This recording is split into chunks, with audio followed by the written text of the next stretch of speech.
Morning, everybody. Welcome to another edition of Bury Your Bookie. I'm Jeff DeForrest. Very happy to have you with us for the program today on a Degenerate Friday. Also happens to be Friday the 13th. So if you believe in things that you don't understand, became clear to me last night. A friend of mine made this observation a while back that Al Michaels, bless his heart, 80 years old and still calling games. And he was one of the early advocates of mixing in a little degenerate vernacular to his broadcast. That was when it was taboo to talk about gambling. Musburger did this quite a bit. Well, this is a very important extra point.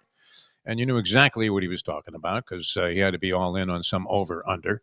But it's become clear to me watching the broadcast last night, which was a tough one to watch with no touchdowns scored. And we'll get to that. There's a point to be made on that as well. But and I hope this hasn't happened to me. Maybe you're making these observations right now and you're saying, you know what's wrong with that guy?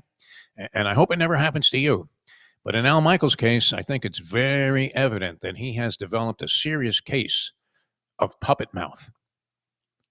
Puppet mouth. Yeah, exactly. I mean, you're saying to yourself, what the fuck is this guy talking about? But doesn't he look like at this point when they go to the shot? And this was one of the things that he was an advocate of, that he wanted to have more shots of him in the booth. Usually when you're doing any kind of play-by-play, the announcer pretty much disappears. He's on a little bit briefly before the game with the setup. And then you don't see the announcers. They rarely take a shot of the guys in the booth unless it's from a distance there on a holiday and they're holding up a turkey or a turducken. And Michaels insisted, going back, I guess, when he was with NBC still for their version of the Sunday night game, that they come to him a certain number of times in the booth with his color analyst. In this case, it's Kirk Herbstreit, and they're now on Amazon Prime Video, which sometimes is a little bit of a problem to get to.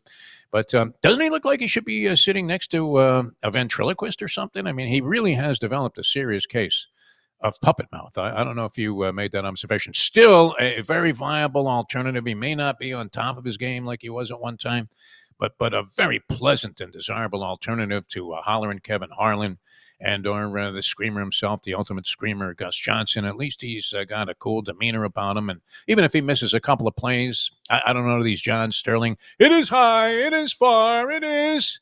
That was caught by the second baseman, John. You can hear Susan Wallman chiming in right there, and you realize, wait a minute, this is a pop-up going to be caught by the catcher. He's got the thing going over the wall. Michael's far from being at that stage yet, but I think, especially with the makeup that he's kind of caking on there with his spatula, developed a little bit of a case, a desperate-looking case of puppet mouth in his old age. Let's hope it doesn't happen to you, like I said. Now, in a ballgame last night, very interesting betting aspect was brought to my attention by the great Troy West, who had found somebody who had actually cashed in on the proposition bet, which I would have never considered making. And I didn't even know. It was one of those bets, like a lot of them these days, that you're thinking, well, wow, who the hell came up with that? And I believe this was the first occasion this season. And you're thinking maybe going back to the 1960s or something, and you were watching a championship game in the snow between the Chicago Bears and the New York Giants with Y.A. Tittle throwing a rock. You might have bet on a proposition that there would be no touchdowns scored in the game. You're talking about a team in Los Angeles, in the Rams' case, just scored 44 on the Buffalo Bills, a very viable contender for the Super Bowl this year out of the AFC. And the 49ers, in spite of all of their injuries and offensive woes this year and McCaffrey being out, had just come off a thorough thrashing where their offense looked like it was ignited a little bit, in spite of Brock Purdy's struggles this year against the Chicago Bears. The likelihood that there would be no touchdowns scored in this game in spite of inclement weather, which was sort of unusual for this time of the year there in the San Francisco area, Santa Clara. 400 to 1, what was the prop bet on that? And somebody probably put down, $20 to win 8,000? How great is that? You only had to sweat out a couple of moments, too, because you had the Deebo Samuel drop. Looked like he was going to go in for the touchdown. Had the first down. And then the Rams were knocking on the door with Matthew Stafford. He goes around the end. If that's Josh Allen, he gets into the end zone. It's Matthew Stafford at 36 years old. He gets tackled. There's a holding call anyway. So they get pushed back, and they have to settle for the field goal. Final 12-6. Under players were doing it. Kozatsky early on. Those on our recommendation that had the Rams were also feeling pretty comfortable about themselves and able to cash tickets. But the person or people who had no touchdowns to be scored in that ballgame, cashing in at a whopping 400 to 1. That was pretty good stuff. Now, if you are betting these games, we're going to be joined here by the professor in just a second. If you are betting these games, BetOnline continues to be the world's most trusted betting platform and your number one source for all online betting. From the earliest odds, in-game live betting, BetOnline provides you with the action and the ability to watch the games as well on their site. With the largest selection of odds on everything from football, the NBA, college basketball, NHL, UFC, a lot of big boxing matches on tap as well, including Usyk and Tyson Fury, the rematch there, huge undercard. You can bet on all of those fights and make yourself a nice four-fight parlay and cash in. They have it all for you available. Head to Bet Online today. Don't forget to use the promo code BELIEVE. That's BLEAV. That's all in caps for your welcome bonus on your first deposit. Bet Online game starts here. It's always a pleasure to welcome this gentleman. Nice bounce back week, Professor, heading into the bowl season here, which has now become a very fugazi proposition for the bettors. But you were solid last week. We've been saying all year long you're going to get back on your game. That even if at the worst we ended up with a slight burial on the college football season, you'll be very much a reliable source for action on the college basketball campaign. But Professor, very good job last week, and thanks so much for joining us here on the show. How are you, my friend? Love to join a show where the host is actually recommending a 4 or 5 game parlay as part of What else is there You anymore? gotta love that the host is like, yeah, let's fire away at a 5 gamer here Let's go ahead, and that's conservative compared to what most people are doing and these. take no touchdowns for 400 to 1. Which I mean, obviously, brilliant score, and really about the only way you were making that game watchable last night. Between I had totally forgotten about that Devo Samuel drop, which was as bad as you'll ever see, Yes. and he was going to walk by himself into the end zone on that. And then that last interception by Brock Purdy, where he takes a shot down the field, overthrows this guy by like 8 yards, and right into the cornerback's hand. It was an interesting game if you're a 49ers fan.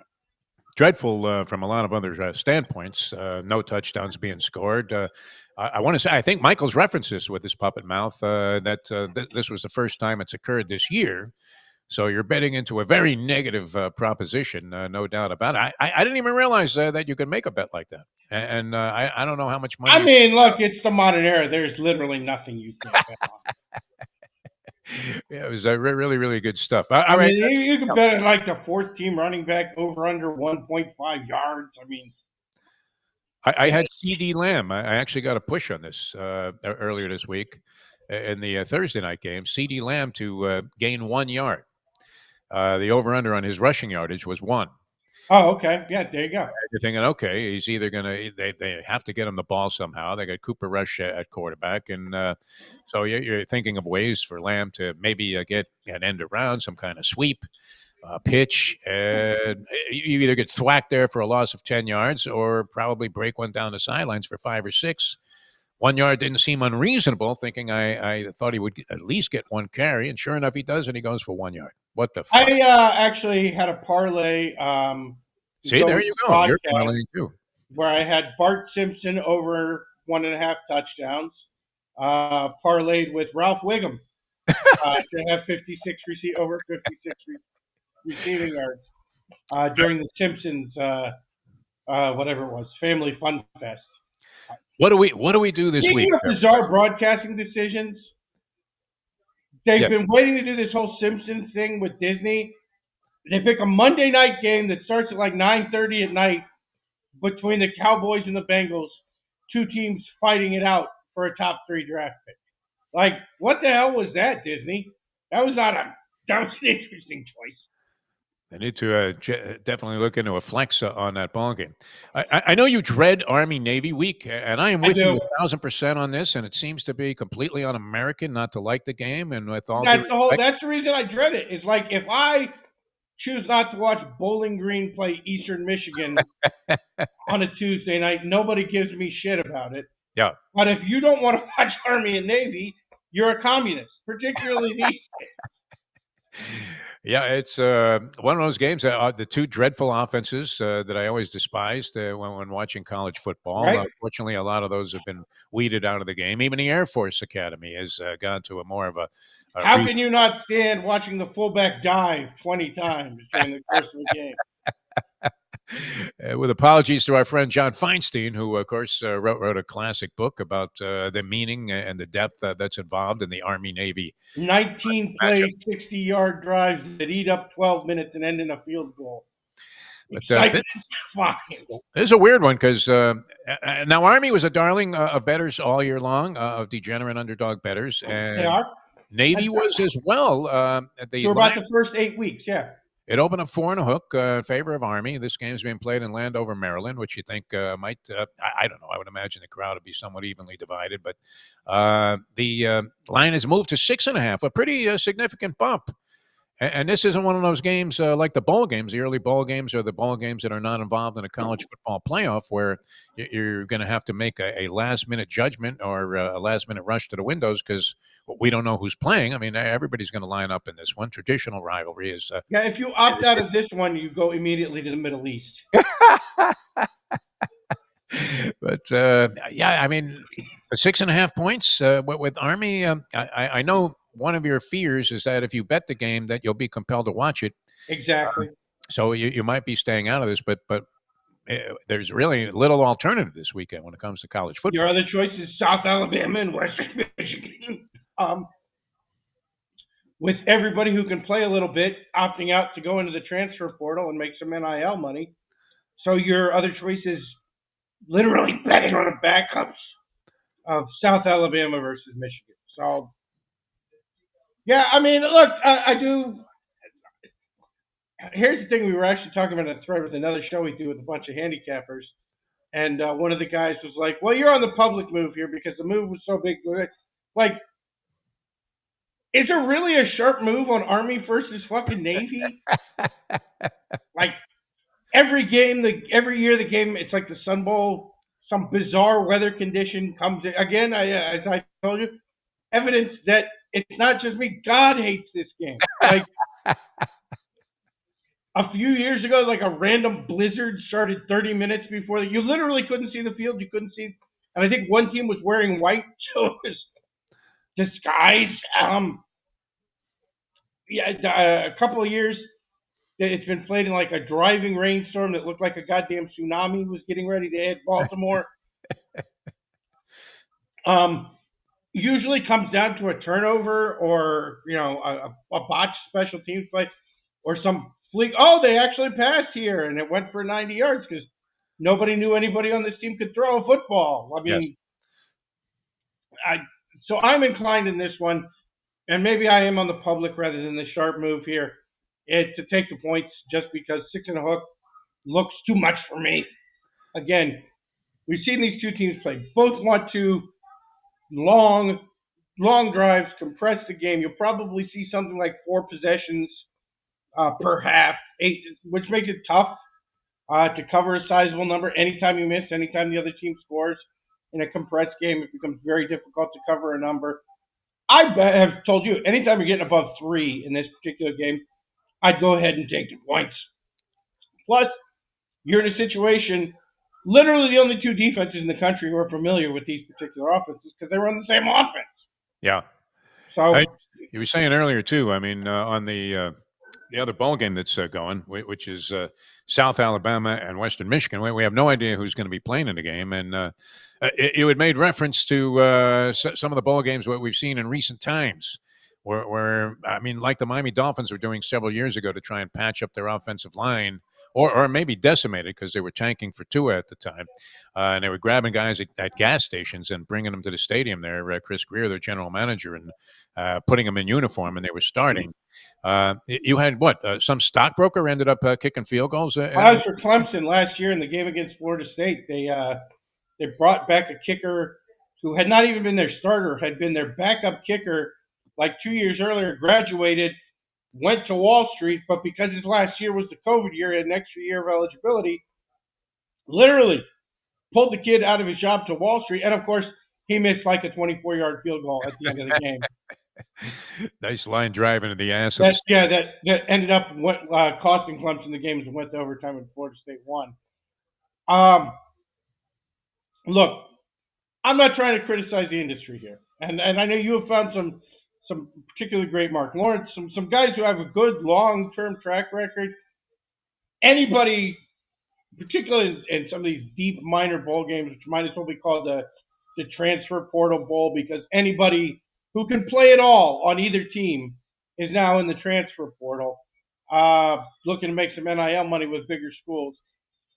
If a guy says he's got a sharp angle on one of these games where you're talking about depth chart material on MAC teams, I don't know what to say to you other than you're completely full of shit. Like, and again, I'm not trying to, you got people got to make a living, but I see this all the time on social media, particularly Twitter. These guys who do the Floyd Mayweather, I never lose. I'm 83-2 on the year, blah blah blah blah, and I've got some action for you on the Sports Humanitarian Bowl. Like,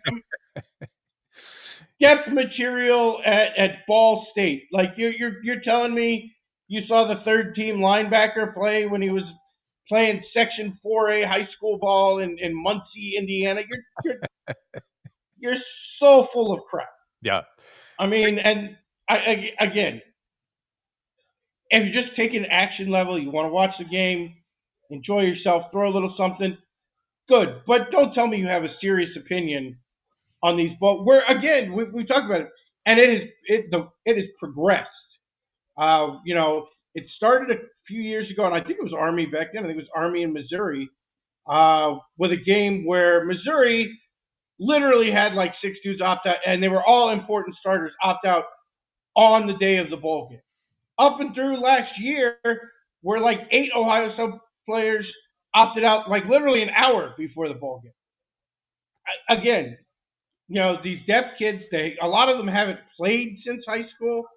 And again, if your depth material in the MAC, the odds that you're a high quality player, pretty much zero. I mean, but guys are on, all over the place. I love this game. I love that. No, you don't. You want to talk about the playoff games? Cool. But you want to talk about, these opt-out balls? You're just so full of it, your eyes are brown. Well, we have one in town here with a team that we both follow very closely, or closely enough to have some insight into what's going on. I keep seeing Cam Ward, who right? Is unlikely to win the Heisman, probably going to be a top 10 pick in the NFL draft. And he's implying that he's playing and is very much into it. Has flat out said he's playing in the Pop-Tarts Bowl, which again, and I know he took some NIL money from Miami. There's some speculation that the NIL is contingent on him playing the bowl game. In which case, if I'm Cam Ward's mom, I am standing outside the locker room saying, "You're not playing in this goddamn. I will beat you with my umbrella." It would be worth forsaking some of that NIL money. Yeah, I mean, let's say all $2 million of it is contingent on him playing. That's fine. We'll give you the $2 million back because our draft status is now worth $20 or $30 million. Nobody risks 30 to win 2. Like, that's just insane. Kind of crazy, yeah. And we don't know that, which is one of the interesting things, especially with this latest development. One of your favorite people returning to the coaching sidelines, and that would be one Bill Belichick. And a lot of speculation as to how that's going to go. I think he's going to do well. I really do. He's talking about how he's setting up a professional model in an industry that still doesn't want to acknowledge, in spite of what we see and what we know, and it's probably more out of control than anything that we've seen on the pro level. I would imagine using a professional approach to college football now, if anybody isn't, that they're going to find themselves floundering, that Belichick will succeed. Many people think that's not the case. I know you hate him, but I don't know. What do you think? I think well, for starters, I think it's going to be ultimate test of whether there's any point in continuing to have the NCAA or not, in terms of, because look, from what I understand, he has turned in a 400-page manual to North Carolina detailing how he's going to run the program, and he's going to run it like an NFL franchise. So I assume that means that's going to include the classics. It's like that. If you thought it was a joke that all of Roy Williams' basketball players took African American studies, including the little white kid on the end of the bench, I imagine Belichick's academic program is going to make that look like, a Rhodes Scholar level. Yes. I imagine it's going to be like it's literally going to be, can you draw the pirate? Can you draw then you can come to art school. test. So like it's literally going to be dudes drawing pirates on matchbooks. Will be there. Yeah, what are you majoring in? Drawing the pirate is what I'm majoring in. And I'm majoring in trucking. I'm majoring in things normally taught at a trade school. So that's going to be a very interesting test. Number one, and number two, do college kids want to come play for Bill Belichick? I don't honestly know the answer to that. I'm thinking yes. I would think, honestly, and particularly if you're a linebacker or a defensive back, particularly if you're in the transfer portal and you were thinking about playing in the NFL, much like Nick Saban, he's not the most pleasant human being, but he is a natural guy to go to. Now, from what I'm reading so far, the offensive staff I think he may actually have trouble recruiting skilled players on the offensive side of the ball because he's never been known as a great developer of talent on that side of the ball. So could be like monster defense, not enough offense kind of team, which we saw kind of through the first few years of Nick Saban. Then he started bringing in coordinators. That'll be a key hire. And then number two, how much of this is Bill Belichick actually trying to build something in North Carolina versus Bill Belichick just building something so his son can have a head coaching job? Because that was supposedly the first demand, even before they started the negotiations, was my son is my defensive coordinator, and he's going to be named coach in waiting, and he's going to have a guaranteed contract to be the next coach at North Carolina. So how much of this is Belichick for himself, and how much of this is to set up his kid? And I don't have an answer to that. And interestingly, for a kid who we thought was kind of just a tag on when he was with the Patriots, after Washington this year, has a very good reputation right now as a defensive coordinator.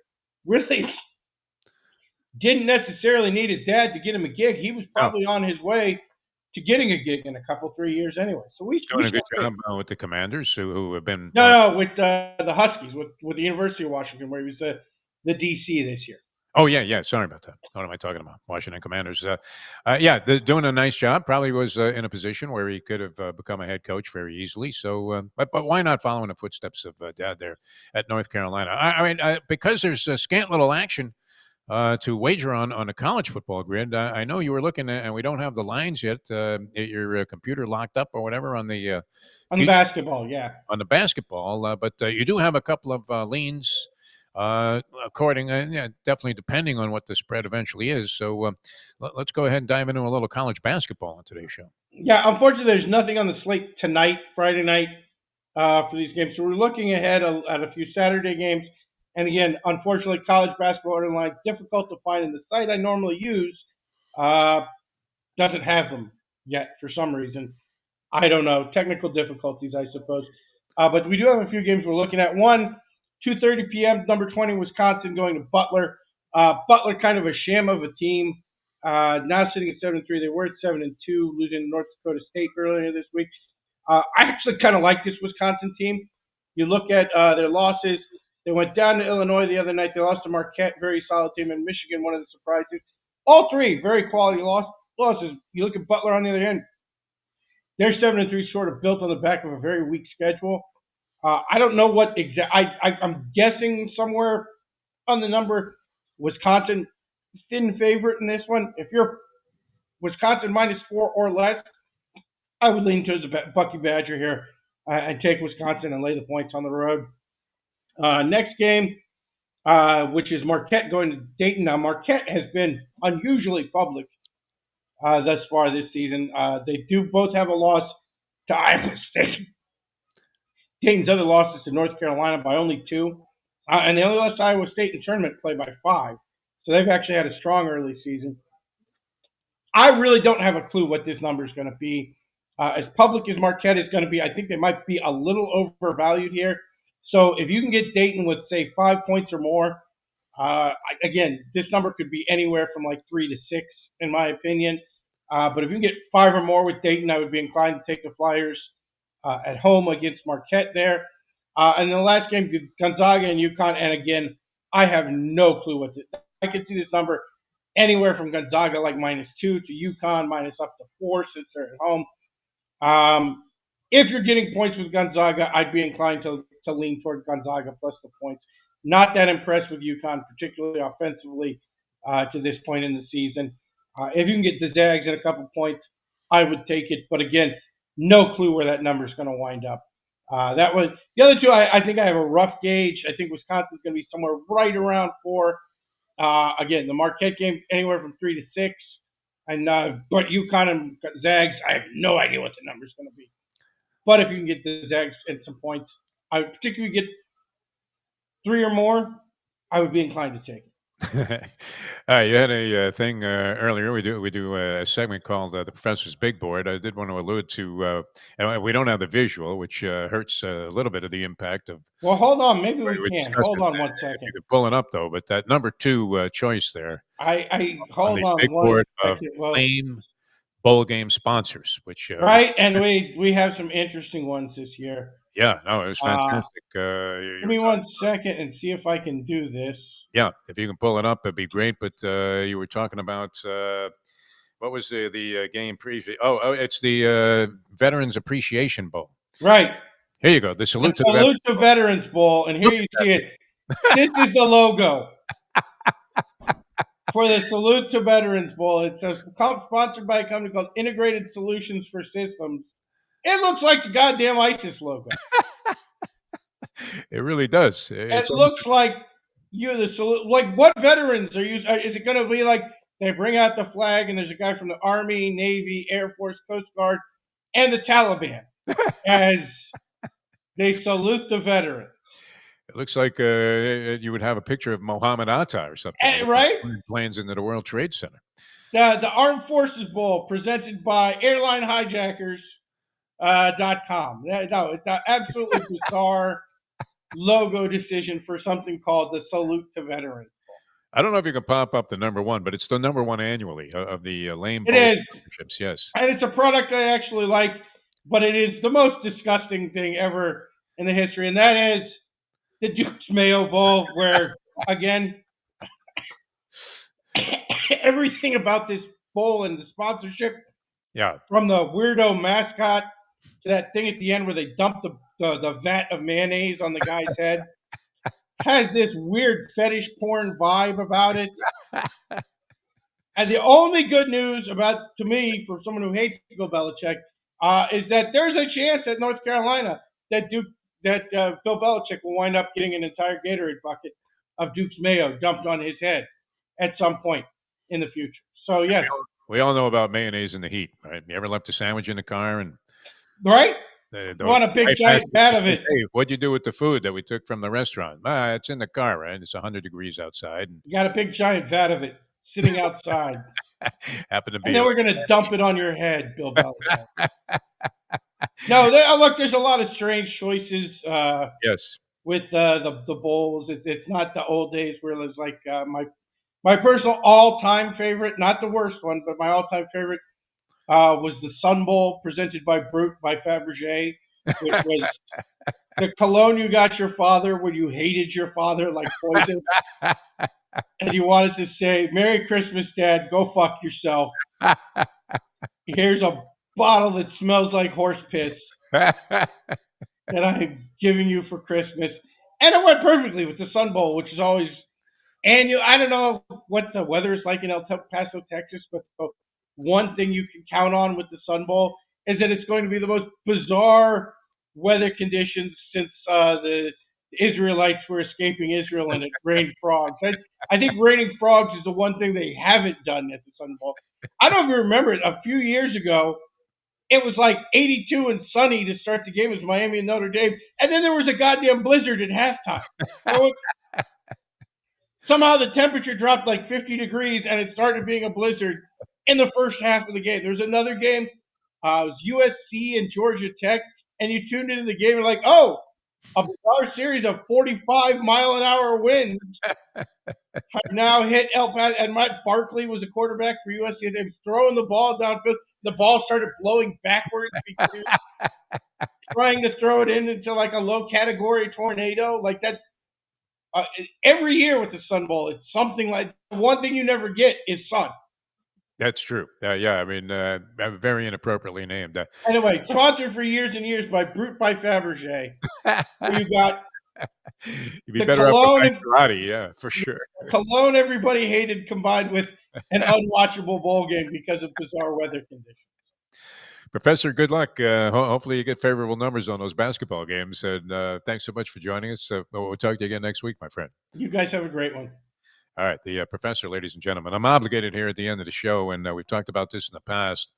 Are you obligated to give to the public and pass along what I don't know that this is inside information, but being horse racing fans, we've said it many, many times. Out of 2,000 tip horses that I've gotten in my lifetime from various people, and if you're out at a racetrack or any simulcasting facility, or even if you're just sitting at home watching FanDuel TV and watching the races there, somebody's going to call you and say, "Hey, I got a tip on a horse in the sixth here at Saratoga." Probably out of a few thousand tips that I've received in my lifetime, maybe I could count them on one hand, the numbers that have won. But are you obligated, a moral obligation, because we're all brothers in degeneracy here, to give out tip horses? I'm saying and figuring yes.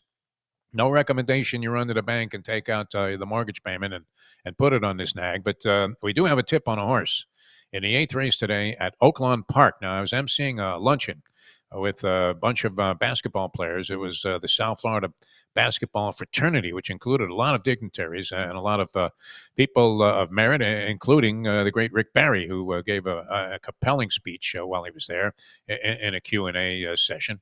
And a lot of interesting people were on hand, including some friends of mine from the racetrack.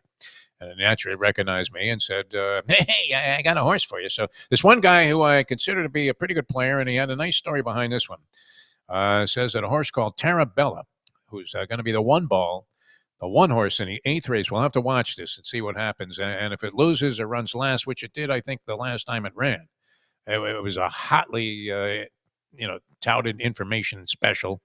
And as these things customarily do, at 8-1, horse gets left in the gate in his first run and never really recovers. Tarabella might even be a filly, because just judging by the name, sounds like it's probably a filly. But race 8 today, Oaklawn Park. Horse makes its second start after a troubled trip, as they would qualify it, in its previous race. Likely not going to see the same kind of odds. I guess this horse closed pretty well. I believe trained by Tom Amos.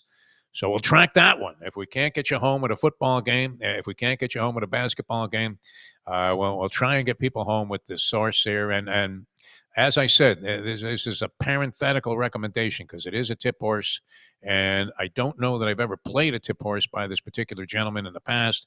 He swears by it. I felt compelled, because you guys have been following the show, to pass along this information to you guys. So Tarabella, the one ball, the eighth race, Oaklawn Park, later on today. You guys tread lightly on that one if you're smart.